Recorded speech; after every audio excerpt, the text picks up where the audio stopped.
सुशील केडिया जुड़े हैं, उनसे समझते हैं कि उन्हें बाजार का टेक्सचर इस समय कैसा लग रहा है। Sushil ji, good morning. Good morning.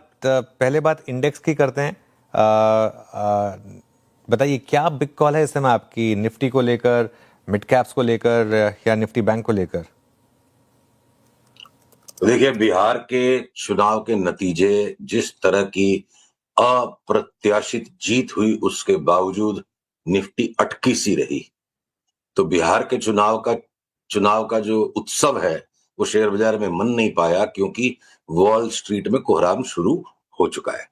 PCR से अनुरोध है, मेरे स्क्रीन पर लगी एसएनपी की चार्ट को पहले दिखाएं। अगर चार्ट आ गई है स्क्रीन पे तो आप देख पा रहे होंगे कि नीचे वाली जो ब्लू लाइन अब टूट चुकी है, और जो हमने आपसे 15 दिन पहले, 20 दिन पहले एक फोरकास्ट शेयर की थी कि एक बार 6370, 6380 तक S&P 500 जा सकता है, तो यहां से अभी भी 5% है। पर अब मैं सीधी छलांग मारता हूं हमारी देशी निफ्टी इंडेक्स पे। फ्यूचर्स ही मैं कैश दिखा रहा हूं आपको। आप ये देखो कैश की चार्ट पे, 1 मिनट के लिए आप आ जाओ। इस कैश की चार्ट पे, सीधे आवरली चार्ट पे हम चलते हैं। भले ही वॉल स्ट्रीट पर अभी भी 5% घटना बाकी है, और इसलिए शायद आज इस तरह से क्रैक हो गई हमारी इंडेक्स। एक्सपायरी भी है।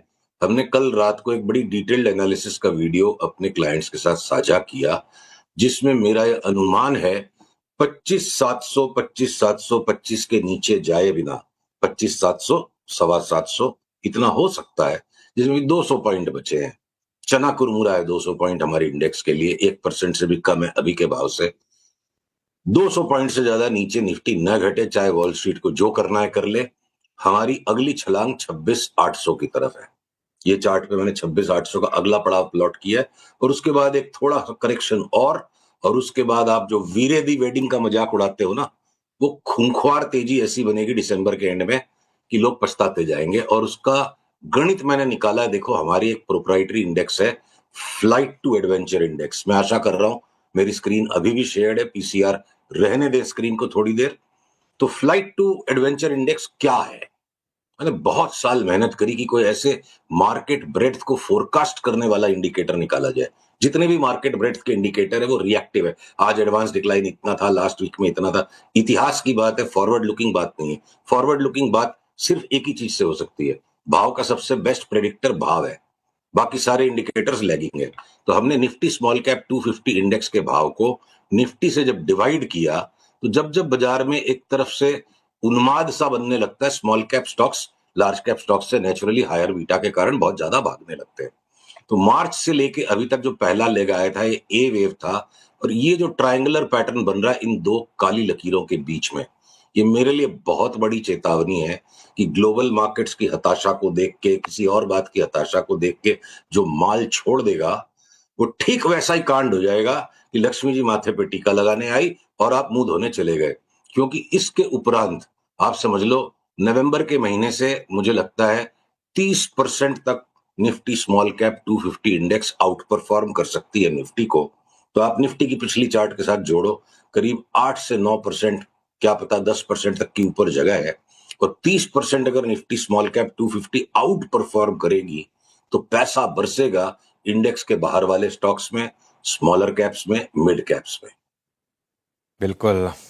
खैर, मैंने कभी मजाक नहीं उड़ाया वैसे वीरे दी वेडिंग का, क्योंकि आपका वो व्यू है और मैं रिस्पेक्ट करता हूँ उस व्यू की, और मेरा भी व्यू एक्चुअली काफ़ी पॉजिटिव ही रहा है। तो इसके लिए अगर आपके व्यू का मजाक उड़ाऊंगा तो वो मेरे व्यू का भी मजाक हो गया ना, तो इसके लिए ऐसा नहीं है। नहीं, मजाक लेकिन व्यू का नहीं है, हम हंसी मजाक करते हैं आपस में, मेरे शब्द थोड़े फर्क वो पड़ तो, जाते हाँ, वो तो खैर हंसी मजाक तो होते रहना चाहिए, उसमें कोई दिक्कत नहीं है। काम की बात के साथ साथ हंसी मजाक होता रहे तो उसमें कोई दिक्कत नहीं है। अच्छा, एक बात बताइए अब जरा, फिर यहाँ से आपने कहा कि अगर पूरा का पूरा मोमेंटम इंडेक्स के बाहर है और वहीं पर अगर आप चाहेंगे कि पैसा बनाया जाए, तो सबसे पहले फिर स्टॉक स्पेसिफिक हो जाए। बताइए 5-6 अनुज जी। स्टॉक्स जो हर आपको अच्छे लग रहे हैं। हर हर सप्ताह हम इतनी ज्यादा एडवांस एनालिसिस आपके साथ शेयर करते आ रहे हैं कि हमने पूरे मार्केट का कंप्लीट स्पेक्ट्रम कवर कर रखा है आपके साथ।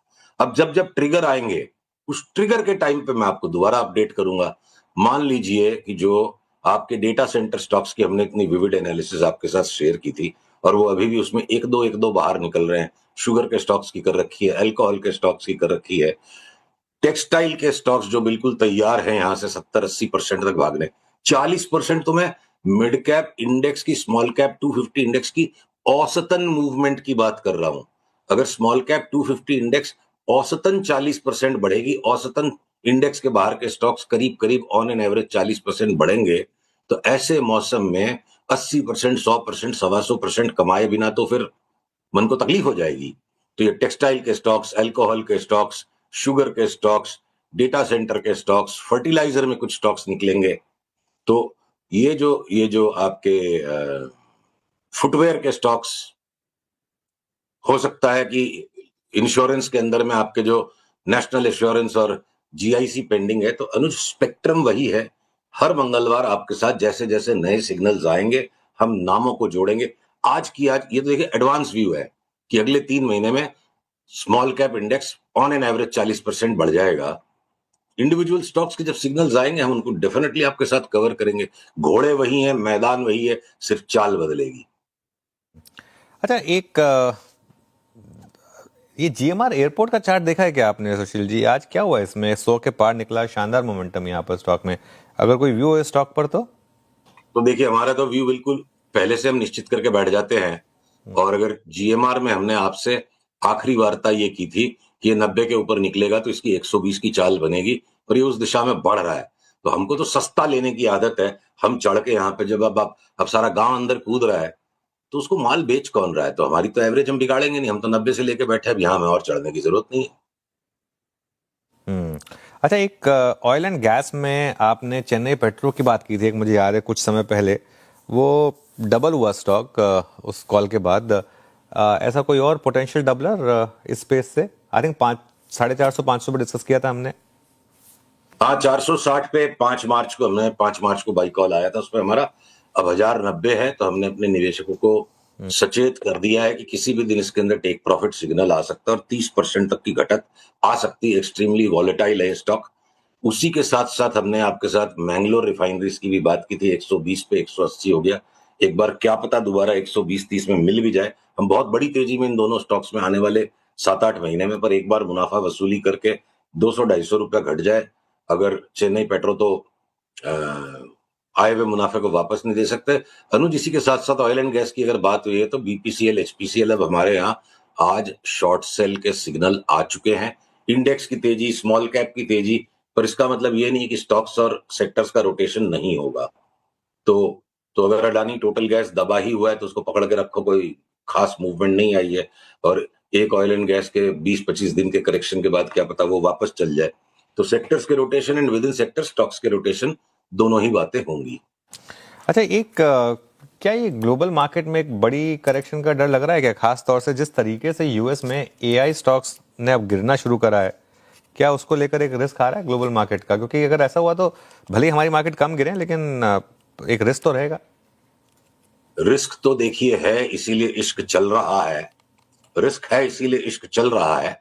पर जिस रिस्क को सारे ज्ञानी भांप लेते हैं और उस ज्ञान की फिर कोई खास एज नहीं बचती है, वो रिस्क जनरली स्पेंड आउट हो जाती है। मैं ये नहीं कह रहा कि AI stocks extremely richly valued या मिनिएकल स्टेट पे नहीं है, पर इसका मतलब ये भी नहीं है ना कि 6300 की एक बार S&P 500 हो जाए, 6350 की, और वापस घूम के 7200 हो गई, और आपके यही पेलेंटिर और एनवीडिया नए हाई पे अगर आ सकते हैं, तो वो रिस्क भी है। तो रिस्क इस वक्त जब कंसेंसस बन गया कि यहां रिस्क है, अब इस कंसेंसस वाली रिस्क के ऊपर में शॉर्ट सेल करने वाले के लिए कमाने के इंडेक्स पे 5% वॉल स्ट्रीट पे, या एआई स्टॉक्स में कमाने के 15-20%, और मुंह पे थप्पड़ पड़ जाए वापस उल्टा 25% का, तो बड़ी बात नहीं होगी। तो देखिए, बहुत सारे लेयर्स हैं ट्रेडिंग के गेम में। और जनरली मैं किसी व्यक्ति विशेष की बिल्कुल भर्त्सना नहीं कर रहा हूं। ये ह्यूमन नेचर है कि ऐसा है कि human beings love to conform. We all want to play safe, more safe for our image than more safe for our money. तो अपनी इमेज को सेफ्टी में रखने के लिए ज्यादातर ओपिनियन मेकर्स, खासकर इंस्टीट्यूशनलाइज्ड ओपिनियन मेकर्स, वो हमेशा ट्रेंड के साथ कंफर्मिंग बात करते हैं, और ट्रेंड ऑलरेडी आधा हो चुका है। तो अब टॉप पे बात करनी चाहिए थी कि एआई के स्टॉक्स में बबल है। तो आधा तो करेक्शन हो चुका, आधा करेक्शन और 5-6% का बाकी है। तो ठीक है, इवेंचुअली एट सम पॉइंट 2026 में धर धुलाई होगी पूरे ग्लोबल मार्केट्स की। पर एक बार लगता है 5-7% का करेक्शन देने के बाद मार्केट्स वापस अपने हाइस को रीटेस्ट करेंगे। और ये बात सिर्फ एआई के स्टॉक्स में या यूएस इंडिसेस पे नहीं है, डैक्स की, फुटसी की, निक्की की, कॉस्पी की चार्ट्स को आप देख लो, मतलब हांगसेंग की चार्ट को देख लोगे, मतलब बिल्कुल लुढ़कने को तैयार है। तो इस लुढ़कन में भी एक सावधानी रखनी है कि 5-7% के करेक्शन के बाद एक रीटेस्ट आएगा हाइस का, और जब तक ये मार्केट अपने हाइस का रीटेस्ट करेंगे, हमारी निफ्टी वीरे दी वेडिंग और स्मॉल कैप्स का हनीमून मना चुकी होगी। ऑल राइट, बहुत बहुत शुक्रिया सुशील जी आज जुड़ने के लिए हमारे साथ। अगले मंगलवार फिर बात करेंगे आपसे कुछ और टॉपिक्स और स्टॉक्स पर।